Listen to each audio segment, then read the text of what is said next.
સુરત મહાનગરપાલિકાની ચૂંટણીમાં પ્રથમવાર ઝંપલાવનાર આમ આદમી પાર્ટી આપે મતદારોએ સારો એવો પ્રતિસાદ આપ્યો તેમ આપના 27 ઉમેદવારો જીતી જવા પામ્યા છે। ત્યારે આગામી ગુરુવારના રોજ સુરતમાં દિલ્હીના મુખ્યમંત્રી અને આપના સંયોજક એવા અરવિંદ કેજરીવાલ રોડ શો કરશે। તો સાથે હવે આપ સુરત મનપામાં મજબૂત વિપક્ષ તરીકે કામ કરશે તેમ પણ પત્રકાર પરિષદમાં તેમણે જણાવ્યું હતું। સુરત મહાનગરપાલિકાની સામાન્ય ચૂંટણીમાં ભાજપનો ભવ્ય વિજય થવા પામ્યો છે। જો કે બીજી તરફ દિલ્હીની આમ આદમી પાર્ટી આપે પણ ગુજરાતમાં ધમાકેદાર એન્ટ્રી કરી છે। ત્યારે આમ આદમી પાર્ટીના સંયોજક અને દિલ્હીના મુખ્યમંત્રી સુરતમાં આપના ઉમેદવારોને મળેલી ઝળહળતી સફળતાને લઈને આગામી 25મી ફેબ્રુઆરીના રોજ સુરતમાં આવનાર છે। અરવિંદ કેજરીવાલ સુરત આવી વરાછા વિસ્તારમાં ભવ્ય રોડ શો કરી મતદારોને અભિવાદન કરનાર હોવાનું પણ જાણવા મળ્યું છે। તો બીજી તરફ આમ આદમી પાર્ટીના પ્રદેશ અધ્યક્ષ ગોપાલ ઇટાલિયાની આગેવાનીમાં આપના કાર્યાલયે એક પત્રકાર પરિષદનું આયોજન કર્યું હતું, જેમાં આપના વિજેતા થયેલા તમામ ઉમેદવારો જોડાયા હતા અને આવનાર સમયમાં સુરત મનપામાં મજબૂત વિપક્ષ તરીકે કામગીરી કરીશું તેવો હુંકાર પણ તેને કર્યો હતો। આજે આ ઐતિહાસિક દિવસ ઉપર આપ સૌ મિત્રો આમ આદમી પાર્ટી ઓફિસે આ પ્રેસ વાર્તામાં ઉપસ્થિત છે, આપ સૌનું સ્વાગત કરું છું। આજે પહેલી વખત આમ આદમી પાર્ટી જેવી એક નાની પાર્ટી એટલા મોટા પ્રમાણમાં ઇલેક્શન લડી અને વિપક્ષની મજબૂત પાર્ટી વિપક્ષ તરીકે સુરતની અંદર ઉભરી આવી છે। અમે સુરતની જનતાનો ખૂબ ખૂબ આભાર માનીએ છીએ। એમણે જે આ આશા વ્યક્ત કરી છે, એક વિકલ્પ તરીકેની જે આશા વ્યક્ત કરી છે એ વિકલ્પને અમે મજબૂતાઈથી પૂરો પાડીશું। આજની આ જે લડાઈ છે, જે આજે આ શરૂઆત છે, આ પહેલું પરિણામ છે।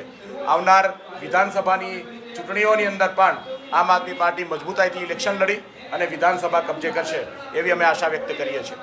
આ જે જીત છે એ જીત સુરતના તમામ એ કાર્યકર્તાઓ કે જે છેલ્લા 1-2 વર્ષથી ગ્રાઉન્ડ ઉપર સતત એક્ટિવ રહ્યા છે અને સુરતને એક સૈદ્ધાંતિક વિકલ્પ તરીકે આમ આદમી પાર્ટીએ ખૂબ સારું કામ કર્યું છે। સુરતની જનતાએ એક તરફો જે પ્રેમ આમ આદમી પાર્ટી ઉપર વ્યક્ત કર્યો છે એ નિશાન છે કે છેલ્લા 25 વર્ષથી ભાજપનું જે કુશાસન છે, ભાજપની જે તાનાશાહી છે એનાથી લોકો થાક્યા છે અને એક વિકલ્પની શોધમાં હતા। કોંગ્રેસ ક્યારેય પણ આ વિકલ્પ બની શકી નથી અને આજે જે સુરતની જનતાએ આમ આદમી પાર્ટીને વિપક્ષમાં બેસવાનો પણ જે મોકો આપ્યો છે તો એ મોકાને અમે એ જે અમારી ઉપર જે વિશ્વાસ વ્યક્ત કર્યો છે એમને અમે વધાવીએ છીએ અને ખુશી વ્યક્ત કરીએ છીએ। એક વાત હું આપ સૌ મીડિયાના માધ્યમથી આજે જણાવવા માગું છું કે આ જીતથી સમગ્ર દેશની અંદર સમગ્ર દેશની જનતા જે કેન્દ્રની અંદર જે શાસનમાં બેઠેલા લોકો છે એનાથી પણ થાકી હોય અને આમ આદમી પાર્ટી જેવી એક નાની પાર્ટી જે દિલ્હીથી આજે સુરતની અંદર જીત મેળવી છે તો આ ખુશીને અનેક ગણી વધારવા માટે આવનાર 26મી તારીખે દિલ્હીના મુખ્યમંત્રી આમ આદમી પાર્ટીના સંયોજક એવા શ્રી અરવિંદ કેજરીવાલ અમારી વચ્ચે આવવાના છે અને એમની સાથે મળી અને સુરતની અંદર અમે ભવ્ય વિજયોત્સવ ઉજવવા જઈ રહ્યા છે। આ સાથે ગુજરાતની અંદર આમ આદમી પાર્ટીનો આગાજ થઈ રહ્યો છે અને આમ આદમી પાર્ટી મજબૂત વિકલ્પ બનીને ઉભરશે। ધન્યવાદ। મનોજભાઈ, 2015માં પાસનો સપોર્ટ જે હતો કોંગ્રેસને રહ્યો હતો કે આ વખતે આપને સપોર્ટ કર્યો છે, તો શું લાગે છે એ ફેક્ટર કામ કરી રહ્યું છે? ગુજરાતની અંદર સુરતની અંદર તમામ સમાજ વર્ગ સામાજિક સંસ્થાઓએ આમ આદમી પાર્ટીને એક આશાથી જોઈ છે। કોંગ્રેસનું આંતરિક જે રાજકારણ છે અથવા ભાજપની અંદરની જે નારાજગીઓ છે એનાથી અસંખ્ય લોકો જે છે એ આમ આદમી પાર્ટી પ્રત્યે આકર્ષાયા છે। આમ આદમી પાર્ટીને તમામે સપોર્ટ કર્યો છે। એટલે આ જે જીત છે એ જીત સુરતની જનતાની છે, સુરતની અંદર વસતા તમામ વર્ગ જાતિ અને ધર્મના લોકોની આ જીત છે।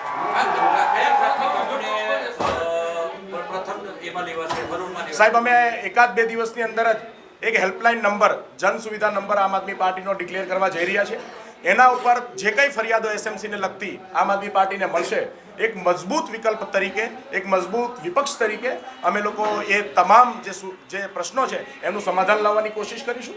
સૌથી મોટી જે વાત એ છે કે સુરત એસએમસીની અંદર જે કરોડોનો ભ્રષ્ટાચાર થઈ રહ્યો છે એ ભ્રષ્ટાચાર આજથી બંધ। જે કાંઈ કોઈ મુદ્દાઓ અમારી સામે આવશે એમને અમે મજબૂતાઈથી લડીશું અને એક વિપક્ષ કેવો હોવો જોઈએ, એ વિપક્ષની શું ભૂમિકા હોય એ ગુજરાતની અંદર સુરતની જનતા અને સુરતના જે ઉમેદવારો છે જે નગરસેવકો છે એ કરી બતાવશે। 25 વર્ષની ભાજપની તાનાશાહીથી થાકેલા લોકો એક વિકલ્પની ખોજમાં હતા. અમે ખૂબ નાના માણસો છીએ, સામાન્ય માણસો છીએ, કોઈ નેતા નથી. એક સામાન્યમાં સામાન્ય કુટુંબમાંથી આવતા ઉમેદવારો જીતા છે, આજે નગરસેવકો બન્યા છે.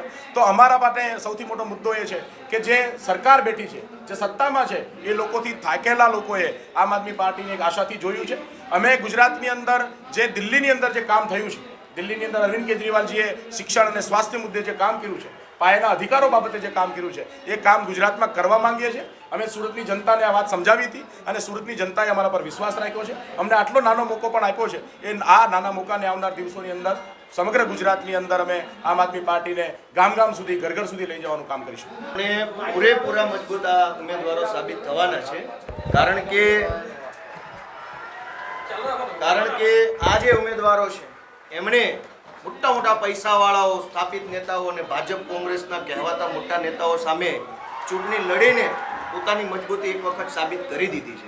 જીત્યા પછીની આ બીજી મજબૂતી છે ને હવે વિપક્ષ તરીકે ઈમાનદારીથી, આક્રમકતાથી જનતાના મુદ્દે એસએમસીની અંદર પણ પોતાનો અવાજ રજૂ કરશે એવી અમે પૂરેપૂરી ખાતરી આપીએ છીએ. આ ભાજપના વિકલ્પ તરીકે પસંદ કર્યું છે કે કોંગ્રેસના વિકલ્પ તરીકે આપને પસંદ કરવાના? લોકોએ ભાજપ અને કોંગ્રેસ બંનેના વિકલ્પ તરીકે આમ આદમી પાર્ટીને શિક્ષણ માટે, આરોગ્ય માટે, દવાખાના માટે, શિક્ષિત યુવાન નેતૃત્વ માટે અને ઈમાનદાર વિકલ્પ માટે પસંદ કર્યું છે. ગોપાલભાઈ, ભાજપનો નિયમ છે ઉમેદવાર થોડી પોતાની પાર્ટીમાં લઈ જાય. તમારી પાર્ટીનો કોઈ નિયમ મળ્યો છે કે જે ઉમેદવાર છે એમાંથી કોઈ આગામી દિવસમાં ભાજપમાં લઈ બેસે? એવી કોઈ શક્યતાઓ નથી. એવું કશું થવાનું નથી. ઈમાનદાર આમ આદમી પાર્ટીના ઉમેદવારો પૂરી નિષ્ઠાથી જનતાની સેવા કરવાના છે 5 વર્ષ. અને અમને જે નાની તક મળી છે એને અમે વિશાળ તકમાં પરિવર્તિત કરી આખા ગુજરાતમાં નવી આશા અને નવો વિશ્વાસ જગાવવાનું કામ કરવાના છીએ. હાલ તો સુરતમાં ભાજપ ફરી સત્તા ગ્રહણ કરી ચૂકી છે, ત્યારે કોંગ્રેસનો રકાસ નીકળી ગયો હોય તેમ 120 બેઠકમાંથી એક પણ સમ ખાવા પૂરતી પણ બેઠક મળી નથી. ત્યારે આપણે મળેલી 27 બેઠકોને લઈને આગામી સમયમાં સુરતમાં રાજકારણ ગરમાતો રહેશે, જેમાં પણ કોઈ બેમત નથી. Azhar Kursi, G10 news.